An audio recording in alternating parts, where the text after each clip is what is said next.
Avis vascular centre మన దేశంలోనే the best varicose vein hospital. Okay, ఇప్పుడు మీరు తలరాతలు చూసి చెప్పగలను అంటున్నారు.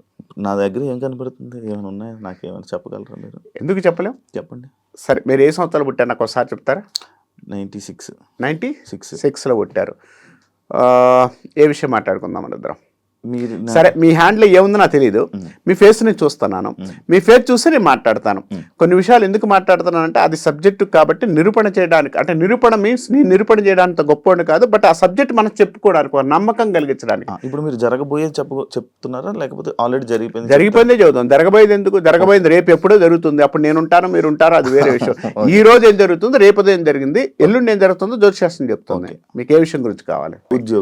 ఉద్యోగపర విషయాలు. ఏ సంవత్సరం పుట్టి అన్నారు మీరు? 96 నెలండి? మే 5th month. 2025 మార్చి తర్వాత మీ ప్రొఫెషన్ పరంగా మారిందండి, కొంత చేంజెస్ వచ్చింది. 2025 నవంబర్ తర్వాత నుంచి గ్రోతింగ్, name and fame and financial కొంచెం గ్రోతింగ్ వచ్చింది. 26 మే తర్వాత నుంచి బాగుంది.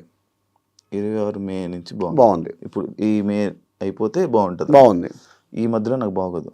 ఆల్రెడీ బాగాలేదని కాదు, ఇప్పుడు ఫైనాన్షియల్గా మీరు అనుకున్న గ్రోతింగ్ 26 మే తర్వాత ఉందండి అంటాను. ఇప్పుడు బాగాలేదని నేను ఎక్కడ మాట్లాడలే. మీకు చేంజెస్ 25 మార్చి తర్వాత వస్తుంది, ఇది క్లియర్. 25 మార్చి తర్వాత వస్తుంది మీకు. 25 అక్టోబర్ నవంబర్ తర్వాత నుంచి పేరు ప్రతిష్టలు కొంచెం నేమ్ అండ్ ఫేమ్, అంటే అంత ముందు లేవని నేను అంటలేదండి. అక్కడి నుంచి వచ్చే పేరు ప్రతిష్టలు కొంత బెటర్మెంట్, ఫైనాన్షియల్గా మీరు అనుకున్నంత స్థానం కానీ మీరు అనుకున్నంత డెవలప్మెంట్ కానీ 26 మే తర్వాత బాగుందండి అంటాను. ఒకవేళ అప్పుడు నాకు అవ్వకపోతే మాట్లాడదాం. ఇప్పుడు రికార్డెడ్ ఉంది కదా, అదే మాట్లాడదాం. ప్లస్ ఇంకోటి కూడా మీరు అడిగారు కదా, ఇంకొక విషయాన్ని కూడా నేను చెప్తాను. 25 అక్టోబర్ నుంచి కొత్తగా ప్రొఫెషన్ కానీ ఏదన్నా సైడ్ ఏదన్నా చేద్దామని ఫీలింగ్ ఉన్నా 26 మే తర్వాత స్టార్ట్ అవుతుందండి. 26 మే తర్వాత స్టార్ట్ అవుతుంది. అవును. ఓకే, చూస్తాం. అండ్ ఇంకొకటి, మీరు రాతలను చూసి చెప్తాను. ఇప్పుడు ఫేస్ చూసే చెప్పాను నేను. కళ్ళు మూసుకుని చెప్పారు, కళ్ళు మూసుకుని ఆలోచించారు. మీది నా కళ్ళ కనపడాలి కదా, నా కళ్ళల్లో కనపడాలి కదా. అంటే నేను నార్మల్గా ఇదేని కాదు, బేసిక్గా జనరల్గా జరిగే సిచ్యువేషన్. ఒక ఆస్ట్రాలజర్ దగ్గరికి వెళ్ళి ఒక జాతకం చెప్పి ఆయన దగ్గరికి వెళ్ళి నా జాతకం కానీ నా చేయి కానీ చూపిస్తే ఒకటి చెప్తారు. అంటే ఇంకొక జాతకం చెప్పి ఆయన దగ్గరికి వెళ్తే ఆయన కొంచెం డిఫరెంట్గా చెప్తారు. అంటే ఏంటి, ఎందుకు డిఫరెన్స్ వస్తుంది అలాగా? ఆయన మంచి, నేను ఇదే అంటారు, మీరు అదే అంటారు, ఇంకొకరు అదే అంటారు, కానీ ఒక్కొక్క డిఫరెంట్గా ఉంటుంది. అంటే మన రాత్రి ఒక్కొక్కరికి ఒక్కొక్కలా కనబడతాయా? ఎస్, మంచి మాట అండి. ఇప్పుడు నేను అడిగేది ఏంటంటే, ఇప్పుడు ఒక జాతకాన్ని తీసాం, ఒక జాతకాన్ని చెప్పేటప్పుడు నేను చూసే విధానం వేరుగా ఉంటుంది. ఇప్పుడు శివగారి జాతకం చూస్తున్నాను, శివగారి జాతకంలో ఎక్కడ ఏముంది అనేది క్లియర్గా తెలుసుకోవడానికి నాకు వచ్చిన అవగాహన, నాకు వచ్చిన సిచ్యువేషన్స్ వేరుగా ఉంటాయి. ఇప్పుడు మీ ఫేస్ చూస్తున్నాను, మీ ఫేస్ని ఎంతసేపు చూస్తాను? ఒక 20 minutes, ఒక 1 hour, ఒక 2 hours బాగా మన ఇద్దరు ఎదురు కూర్చుంటే ఈ 1 hour నేను చూసే విధానం వేరుగా ఉంటుంది. నేను చూసే విధానంలో మీ ఆర్థిక విషయాన్ని ఇందాక చెప్పాను, దాదాపు 12 భావాలంటే ఒక్కొక్కళ్ళు ఒక్కొక్క భావంలో వెళ్తుంటారు. ఒక్కొక్కళ్ళు పెళ్లి గురించి బాగా చెప్తుంటారు, ఒక్కొక్కళ్ళు వచ్చేసి వైవాహిషంలో నీకు ఎంతమంది లవర్స్ వస్తారు, సమ్మెక్స్ ఇలాంటి కొంతమంది చెప్తుంటారు. అంటే అవతల వ్యక్తి యొక్క అవగాహన బట్టి చెప్పేవాళ్ళు కొంతమంది ఉంటారు. నేనేమంటానంటే అవగాహనతో కాకుండా ఆ సబ్జెక్టుగా చూసుకోగలిగితే ఆ సబ్జెక్టుతో పాటు అందరు సబ్జెక్ట్ చదువుకుంటాం. ఈరోజు MA ఉంది, జ్యోతిష్యం ఉంది, ఒక సబ్జెక్ట్ ఉంది. ఈ సబ్జెక్ట్ అందరూ చదువుతున్నాం. ఈ అందరు చదువుతున్నా కూడా కొంతమంది ఎందుకు సక్సెస్ అవుతున్నారంటే వాళ్ళు వాక్ శుద్ధి కూడా ఉండాలి. నేను చెప్పిన దానికి వాక్ శుద్ధి ఉండాలి. ఈ వాక్ శుద్ధి లేనప్పుడు మనం ఏం చెప్పినా వేస్ట్ కదా. ఇప్పుడు శాస్త్రంలో 9 గ్రహాలు ఉన్నాయి, 12 రాసులు ఉన్నాయి, 27 నక్షత్రాలు ఉన్నాయి. అది ఎవరు చెప్పినా మారవు, చూసే విధానం బట్టి మారుతుంది.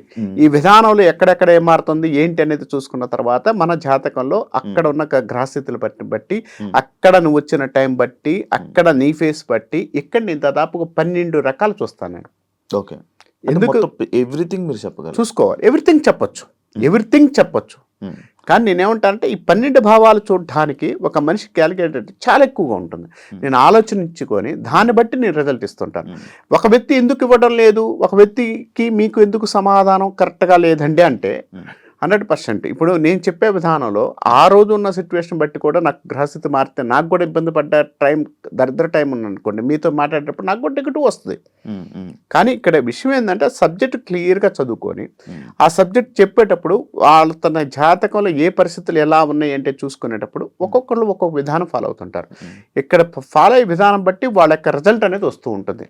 ఇప్పుడు మీకు ఏది చెప్పినా కూడా లాస్ట్కి వచ్చేకి వాళ్ళు అంతిమంగా తీసుకొచ్చి చెప్పేది ఒకటే పాయింట్. అవును, అదే అంటే లైక్ కొందరు మాటలు వింటుంటే ఏదో బట్టి పట్టినట్టు ఉంటుంది అనమాట. అవును. ఎందుకంటే అంటే ఎవరి లైఫ్లో అయినా జరిగే సిచ్యువేషన్స్ అవే, అవును. వాటిల్నే చెప్పేస్తూ ఉంటారు. అవును. ఏదో గుడ్లో మేడ ఏదో అంటారు కదా, గుడ్ల మెల్ల. మీరు అంత కరెక్టే. అలా చెప్పేస్తూ ఉంటారు. అవును. అంటే నేను మ్యాథ్స్ అందరు నాకు తెలిసి అలాగే చెప్తారేమో అని నేను అనుకుంటున్నా. ఇంత స్పెషల్ పవర్స్ అంటూ ఏం లేవని నేను అనుకుంటున్నా. మంచి మాట అన్నారు. ఇదివరకు రోజుల్లో మనకి చాలా ఒక 1980s ముందు మనకు జాతకాలు జ్యోతిషాలు ఉన్నాయా? 90s దాకా కూడా లేవు పెద్దగా. 90 సంవత్సరం దాకా కూడా 90 సంవత్సరం దాకా కూడా లేవు. 90 సంవత్సరాల దాకా జాతకాలు చెప్పలేదా? జాతకాలు రాయలేదా? రాజులు ఉన్నప్పుడు జాతకాలు రాయలేదా? ఉన్నాయి కదా.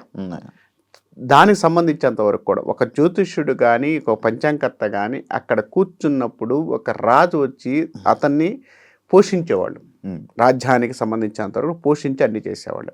ఇప్పుడు మనిషి ఎలా అయ్యాడంటే, నీ దగ్గరకు నేను వస్తే నా దగ్గరికి ఏమిస్తావు, నా దగ్గరకు నువ్వు వస్తే నీ దగ్గర ఏం తీసుకోగలుగుతాను ఆలోచన ఎప్పుడైతే మారిందో ఆటోమేటిక్ మనిషి యొక్క జీవితంలో అన్ని మారుతూ వెళ్తుంటాయి. ఇప్పుడు నేను మీ దగ్గర మీరు అన్నారు ఇందాక గట్టిగా చెప్తున్నారా, ఇదే చెబుతున్నారా, 4 పాయింట్లు 6 పాయింట్లు వచ్చేసి 6 పాయింట్లే చెబుతాం. దాదాపు 12 భావాలు ఉన్నాయి. 12 భావాల్లోనే కొత్తగా ఏం రావు. ఏ మనిషికైనా జైలుకి వెళ్తాడా, ఏ మనిషికైనా శత్రుభావం ఉందా, ఏ మనిషికైనా చనిపోతాడా, ఏ మనిషికైనా ఇవే ఉంటాయి. కొత్తగా ఎక్కడ ఎవరి జాతకంలో రాదు. కానీ జాతకంలో రాదు అన్నది దానికన్నా కూడా ఇక్కడ మనం చదివే విధానం అంటే ఇప్పుడు మీరు వచ్చిన తర్వాత అక్కడ కూర్చున్న తర్వాత జ్యోతిష్ శాస్త్ర ప్రకారం ఎక్కడ ఏముంది, ఆ భావాలకు ఉన్న సిచ్యువేషన్ ఏంటి, ఇవి చూసుకొని దానికి సమాధానంగా మనం చెప్తూ వెళితే అవతల వ్యక్తికి ఉపయోగపడే గ్రహాలు అంటే ఇప్పుడు బాగలేదు, ఇప్పుడు నేను ఎలా ఉన్నానంటే బాగలేదు, గంభీరాలు బతుకుతాను, ఏమంటే మీకు బాగలేదు, మీకు ఇబ్బంది పడతాను, మీరు ఇబ్బంది పడతానంటే ఏడ ఇబ్బంది పడుతున్నారు అనేది మీరు చెప్పాలి. ఎందుకంటే మీ జాతకంలో కష్టం నష్టం అనేది మీకు తెలుసు, లాభం ఉందా లేదా అనేది నాకు తెలుసు. కష్ట నష్టాలు అనేది మీరు పడుతున్నప్పుడు ఆ కష్ట నష్టాలన్నీ నేను ఒక రకంగా చెప్తాను, అంటే మీకు జరగబోయే దానిలో బాగా ఉందండి అని. ఇప్పుడు బాగలేదు కాబట్టి బాగలేదని చెప్తుంటాను. బాగలేదని చెప్పడానికి ఇష్టపడకుండా నీకు ఎలా అవుతుంది, ఇలా అవుతుంది, ఈ కార్యక్రమం చేసుకుంటూ అవుతుంది అని చెప్తుంటాం మనం. అంటే ఒక్కొక్క విధానం ఒక్కొక్కళ్ళు వెళ్తుంటారు. ఇది ఎక్కడ ఎవరు మారుస్తారా అంటే మార్చడానికి ఎవరికి తరం కాదు. ఈ పూజ చేసుకుంటే మారుద్దని చెప్పడానికి తరం కాదు, ఇది తప్పు. గురుగారు మీరు లైక్ మెడలోనే అవి రుద్రాక్షలు వేసుకున్నారు కదా? అవునండి.